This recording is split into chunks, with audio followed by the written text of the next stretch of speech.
don't mind. All right. I would like to introduce Professor Mike Grandinetti. He is one of our most renowned professors here at Hult, so this should be a real treat for you today. He's Global Professor of Entrepreneurship, Innovation, Marketing, and Management and Leadership. He's continuously active in the fields of innovation and entrepreneurship since earning his BS in engineering and beginning his career in Silicon Valley as an entrepreneur, a consultant, professor, board member, and mentor. He has an early team. He's been an early team member and a CXO of 5 VC-backed startups. 2 went public on the NASDAQ, and 5 were acquired by large strategics, including AT&T, Iron Mountain, Oracle, Symantec, and Synopsys. He's a member of board directors of numerous U.S. international startups. He's also very engaged in social entrepreneurship, and he's mentored the winning team of the 2013 Hult Prize. So if you're interested in being a part of that, he can give you a lot of advice in that area. He's a strategy consultant. He has an MBA with distinction from Yale, and he's a senior advisor to a lot of businesses and VC firms. So without further ado, we go on and on, but I won't. I want you guys to have a chance to hear from him. Thank you so much. Thank you so much. Hello, everybody. So welcome to Hult. Welcome to London. We have 5 Italians in the room. Is that right? All right. So you can probably tell by my last name, all of my 4 ancestors came from Italy. So it's interesting to have such a strong number of folks from Italy in the room. So what I want to do today is I want to talk about where the world is heading from a professional opportunity point of view, right? You're all working professionals, right? This is the EMBA program, so all of you are working. So what are some of the industries that you're working in today? Just raise your hands if you would. What industry? Yeah. Financial services. Financial services. What part of the financial services industry? So I look after the financial controls of the bank here in London. Okay, thank you. Amusement park industry? Okay, and what part of are you doing it in what countries? In the United States, we own a water park in Northern California. Okay, cool. Who else? Yeah. IT. Okay, and so are you responsible for IT infrastructure? Yes. And what kind of industry? All kinds of. So you're doing more IT consulting? Yes. Okay, thank you. Yeah, please. Energy. Energy. Yeah. And is it clean energy? Is it fossil fuel energy? Is it? It's, well, nobody, even fossil fuel is clean. Okay. It's trying to develop clean energy, so it's everything. It's Okay. utility as well. Okay, who else? Yeah, please. Consulting, supply chain management. Okay, and what kind of clients do you work with? Several types. Semiconductor and luxury and durables. Okay, so very broad, right? Okay. Yes, yes. What industry? Pharmaceutical industry. Okay, on what side of the business are you?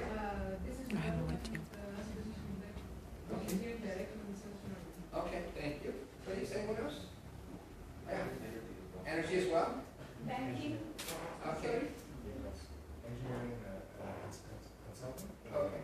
Real estate. Okay, so construction facilities. Okay, so a very broad range. Yeah, please. Retail, Okay. mobile devices, different mobile devices. Okay. Excellent. So I want to ask all of you a question. I'd like to add one because it hasn't been mentioned, manufacturing, Manufacturing. Excellent. Thank you. chemical plants. And Okay. Cool. So let me ask you a question. How many of you are working in industries today that are going through a period of disruption? Now, come on. If any, this is an IQ test, okay? Because if you tell me that you're not, I'm going to ask you if you've been sleeping for the last 5 years. Because if you were alive and breathing, then you are either being disrupted or you are disrupting something.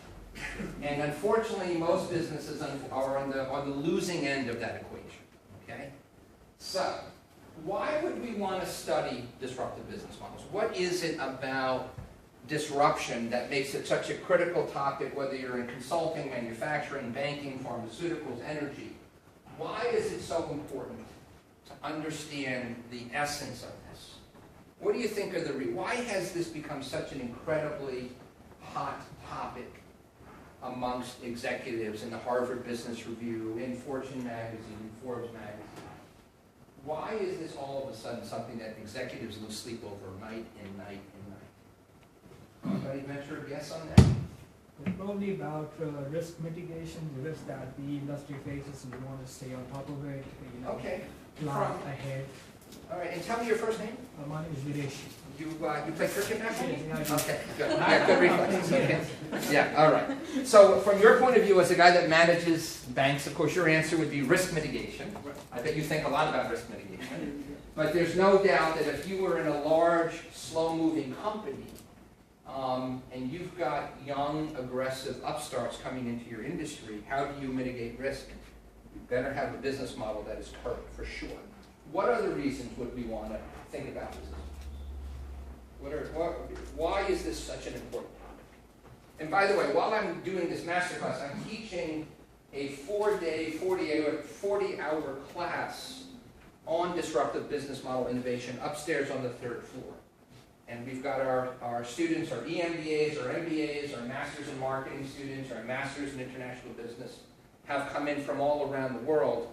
And I teach 2 sections here in London. So I'll teach a class of 80 this weekend, I'll teach another class of 80 here next weekend, and then I'll go to San Francisco and teach 2 more of the same class. So this is the most popular elective within Hult. And there's a reason for it, right? Because it really is, because it really is something that you cannot avoid, okay? So, a long time ago, something was created by a very famous consultancy. I worked at McKinsey for a few years, and one of our arch competitors was the Boston Consulting Group. And the Boston Consulting Group created something called the Growth Share Matrix. Okay?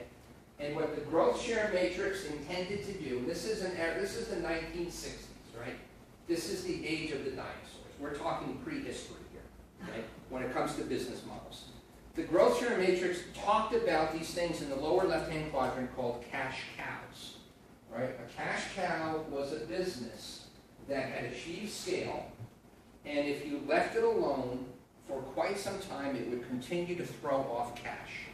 Now that's a lovely idea, and at one point it was actually real, it worked. But I promise you, that idea is as antiquated as a BlackBerry. Okay? And I know some of you carry BlackBerries.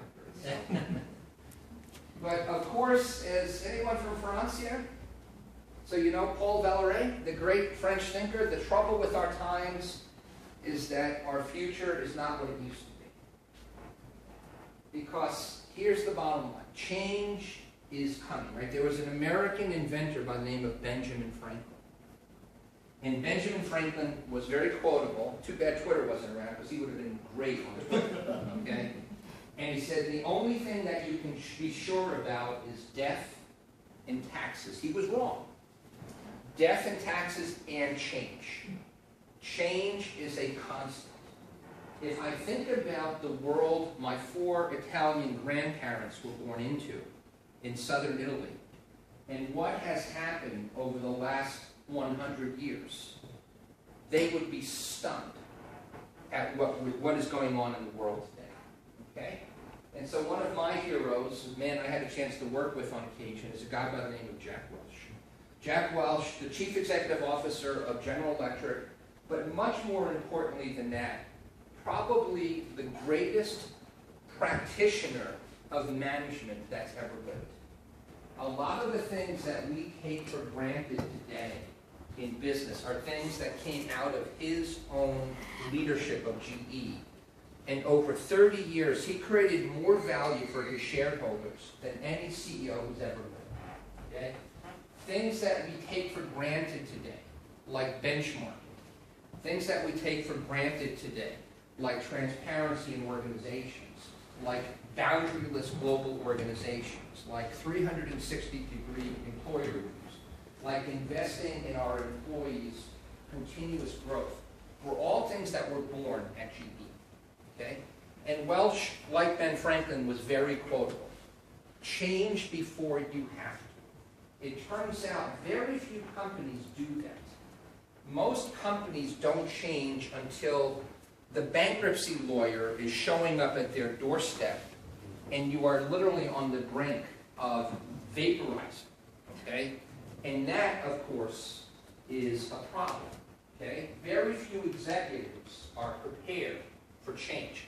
So So one of the great current philosophers is a guy named Dilbert, okay? And I happen to love this guy. So Dilbert, you know, being the suave, romantic Casanova that he is out on a date. And he's sharing an adult beverage with a woman, and she says, so she explains what she does for a living. And then she, of course, turns the tables on Dilbert and says, what do you do? He goes, well, I am building an app that will make your entire industry obsolete. Okay? I'm almost done, and it looks pretty good. And she gets a little nervous, as you can see, and she goes, you're destroying my life. Dilbert, being a very rational engineer, says, I'm not destroying your life.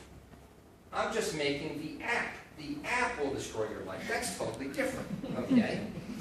And she gathers her senses, and she gets composed. She goes, oh, okay, I got to remember, this guy's going to make a lot of money. Maybe we should date. So, hey, this got kind of awkward, but I'm attracted to smart men, so would you like to go out this weekend? And Dilbert says, I don't think that's a very good idea. I can't get past your dead-end career. Now, that's pretty harsh, okay? But that's the reality of the world we live in. So it turns out that, yes, I'm an American, but I spent a lot of time in Europe, and I know a lot of you are from Europe, from different countries around Europe. And I also, for many, many years, have done consulting to senior executives in a number of what we will call slow growth industries. And when you ask executives in slow growth industries, are you prepared for disruption? They always say yes, because that's what CEOs do. Of course, I got it. Right? Don't worry, I got this. Well, so do these organizations have innovation in their bones? Mostly no. Mostly they're woefully lacking in innovation. Okay? Now, I can tell you the long, sad story of Blockbuster. Okay? Blockbuster was a company that had 5,000 retail stores in the US alone. Okay? They had 98% of the home video rental market. And they were making money hand over fist. Now, one of the ways that Blockbuster made money was through this very, very almost extortionist practice called late fees.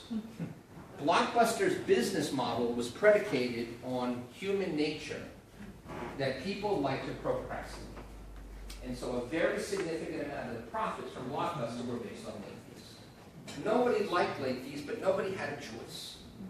And then a Boston entrepreneur by the name of Reed Hastings came along.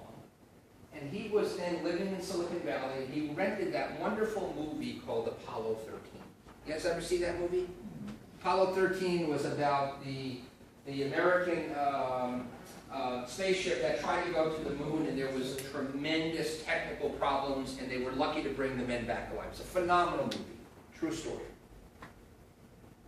And so he rents the movie, and it's bouncing around in the back of his car for a week. He keeps forgetting to bring it back, and when he finally brings the movie back, the Blockbuster clerk says, oh, Mr. Hastings, that will be $65. That's a lot of money for a movie. But that's what happens when you subscribe. You pay a late fee for every day you're late. Now, Reed Hastings may have a British surname, but make no mistake about it, he has Sicilian blood. Because he did not get mad, he got even. Okay? And what he basically did is he created a company called Netflix. And what happens with Netflix is exactly what happened with my good friend, Mr. Ali. Now, Mr. Ali passed recently, of course. I've been talking about this example for a long, long time. So here's Muhammad Ali on the right, my right, your left. And on the left is a guy named Sonny Liston, affectionately known as the Bear. Okay? And Sonny Liston was the ranking heavyweight champion. And just like Blockbuster said, Netflix, come on. A couple of Silicon Valley guys, we got 5,000 stores. 98% of the American population lives within a 7-minute drive of us. We have contracts with all the major Hollywood studios. Those guys are, they're not serious. They have nothing. They got nothing. Sonny Liston, like Blockbuster, said this young kid from Louisville, Kentucky, he's got a big mouth. Okay? He talks a good game, but I'm going to kick his ass. Okay? Well, it turned out that our friend, Cassius Clay, brought a new business model to the world of heavyweight boxing. Okay? The old style heavyweight boxer stood very still and absorbed punch after punch. These guys just slugged it out. Some of you may remember that children's toy called Rock'em Sock'em Robots. Anybody remember that toy? Okay. Well, guess what? Sonny Liston was of the old vintage. He was an old school, old business model boxer. Muhammad Ali brought a new business model into the ring. He floated like a butterfly, and he stung like a bee. Okay? Mr. Ali had agility. Mr. Ali avoided punches. Ali completely disrupted boxing. And he was the only guy to reclaim the heavyweight championship of the world 3 separate times. Okay? In one of the most iconic photos in all of sports history, the young Silicon Valley upstart Netflix is glowering as they take our good friends Blockbuster out. Okay? That's exactly what happened. And one of my favorite bands, Dire Straits, Mark Knopfler, wrote The Ballad of Sonny Liston. And the key line was, he went down like lead. So did Blockbuster. Okay? Now, the great British historian Paul Kennedy wrote an incredible book called The Rise and Fall of the Great Powers. But he was writing about nation states. Okay? He could have equally been writing about corporations. Because here's a statistic that should get your attention. Over half of all Fortune 500 companies that were on the list in the year 2000 have either fallen off the list or have disappeared from the face of the earth the way the dinosaurs did. Okay? So if you are working for a large corporation, how do you prevent this from happening? That's really the thesis of this talk. Okay? Now, anybody ever been to the Galapagos Islands before? You guys know the history of the Galapagos Islands? What are the Galapagos Islands famous for? What happened there?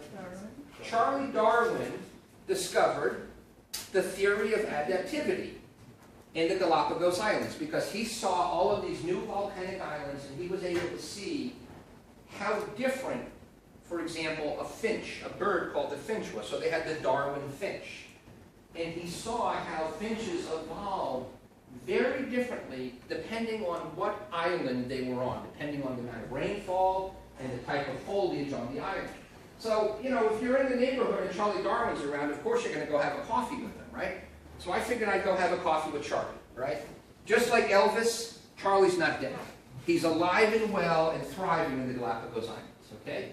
And I said, Charlie, I know that you study biology, and I know I'm more of a management guy, but what can you share with me that I can convey to my students? And he said, you know, Mike, I know I came up with this theory back in the mid-1800s, but it's just as relevant today as it ever was. It's not the strongest of the species that survives. It's not the most intelligent. It's the species that is most responsive to change. Now, how does that apply to business? I started my career with Hewlett-Packard in Silicon Valley. Okay? Bill Hewlett and Dave Packard were still running the company. They were extraordinary entrepreneurs, and they were extraordinary leaders. And for a long time, Hewlett-Packard was the most innovative company in the world, ranked by many different, very credible measures. Okay? Today, as you've probably seen, Hewlett-Packard has split itself in two, and then done it again and again. And then last year, they split the consumer enterprise, which was their PC business, from their business division. And just 2 weeks ago, they split themselves again. The whole message is it's not about scale anymore. Scale is no longer an advantage. Scale is a liability. Okay? So the big guy, the big heavyweight fighter, the Sonny Liston, moving slow, is at a significant disadvantage. So it's not about size, and it's not about intelligence, because I've worked with a lot of companies that have had a lot of, 1,000 PhDs on staff, but they can't get a product out the door to save their lives, okay?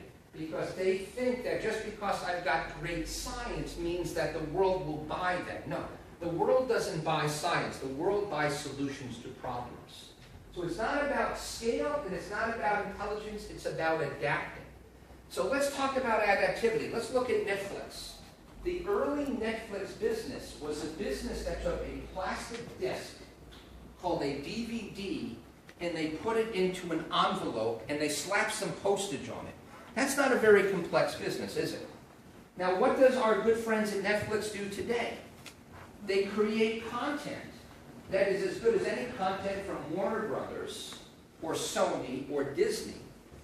And they win Academy Awards for their movies and they win Emmy Awards for their shows like House of Cards, right? You want to talk about an evolutionary business model? Do you think in 1998 Reed Hastings had any idea that at some point he would actually be competing with the world's greatest movie studios and winning? He could not have dreamed that after a great night out smoking dope, okay? His wildest hallucinations could not have suggested that would have happened. But you continue to evolve in connection to the marketplace, okay? And the bottom line is it's getting faster and faster and faster. Why? Because technology is now accelerating everything. So, in France, we have a company called Michelin, okay? And I spent some time with some of the executives at Michelin at one point, and we had a chat about this thing called a UAV or a drone. Now, why would I want to discuss drones with the heads of innovation product design at Michelin? Why would they care? Why would Michelin care about drones? Yeah. Well, because they're mainly producing tires, and if most of the transportation is not via roads anymore, then they probably want to have a say in. Absolutely. See, unfortunately, the Michelin guys weren't as smart as you, okay? And they refused to understand something very simple called Moore's Law. You guys know Moore's Law? You're my semiconductor guy, right? Who's my semiconductor guy? You are. Moore's Law was created by Gordon Moore, the founder of Intel, and what it basically said very simply is that every 18 months, computing power doubles while the cost of that computing power falls in half. So every 18 months, drones fly twice as far, drones have twice the cargo carrying capacity, and their price falls in half. That's like a magic trick, okay? And very quickly, that 18-wheel rig that requires 18 wheels no longer is going to be the vehicle that's going to deliver the groceries to Tesco, or it's no longer going to be the vehicle that delivers appliances to Dixon's or whatever company is selling appliances today. Okay? And so the question is, what does Michelin do for an encore when the market for tires goes away? Because it's not going to go away completely, but it will shrink so dramatically that they can no longer sustain their business on it. So one of the things that's happening, and the reason why so many companies are being disrupted, is because most executives are very myopic. They wear blinders. They live in their industry, and they don't see outside of the boundaries of their industry. Now, what's happening in the auto industry today? What do we see happening? Sharing. What's that? Sharing. Well, there's sharing, yes. There's ride sharing for sure. Big time. Driverless cars. Driverless cars for sure, yeah. But who are some of the new players that are coming into the auto industry? Hybrids? Tesla, okay. So it's Silicon Valley. Did you think anybody could ever imagine that a new car company could be born in 2013, 2014? But remember, it's not a car. Let's be clear. A Tesla is not a car. A Tesla is a computer with wheels, okay? And it's an important distinction to draw. Let me explain, okay? In the early days, Tesla's clearance above the ground was a little bit low. And in occasion, a driver would go over a speed bump, and they would hit the speed bump, and the Tesla would light on fire. Not a good start, okay? But Tesla did not have to do what Volvo might do, or BMW would do, and do a recall.